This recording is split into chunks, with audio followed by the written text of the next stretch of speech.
ఏ మిథున నువ్వు నిశ్చితార్థం ఆపడానికే వచ్చావు కదా అని సూర్యకాంతం అంటూ ఉంటుంది. ఏంటి నిశ్చితార్థమా? నిశ్చితార్థం ఏంటి? నేను రావడం ఏంటి? ఏం మాట్లాడుతున్నావక్క? అని చెప్పేసి మిథున అనేసరికి ఎవరిది నిశ్చితార్థం అని అడుగుతూ ఉంటుంది. ఇంకెవరిది?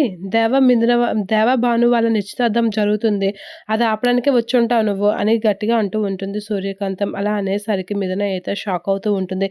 దేవ భానుకి నిశ్చితార్థమా? అని చెప్పేసి అనేసరికి ఇక గుడిలో దేవాకి భానుకి నిశ్చితార్థం జరుగుతూ ఉంటుంది. ఇక నిశ్చితార్థం అలా జరుగుతూ ఉండగా దేవ అయితే అలా కూర్చొని మిథునతో పాటు భానుతో పాటు పూజ చేస్తూ ఉంటాడు. ఇక శారద సత్యమూర్తి వాళ్ళైతే అలా చూస్తూ ఉండిపోతూ ఉంటారు. ఎక్కడ జరుగుతుంది అని చెప్పేసి అలా అలా చూస్తూ ఉంటుంది మిథున. అలా మిథున చూస్తూ ఉండగా ఇక దేవయ్య అయితే అలా పూజ చేస్తూ ఉంటాడు. భాను అయితే చాలా హ్యాపీగా ఫీల్ అవుతూ ఉంటుంది.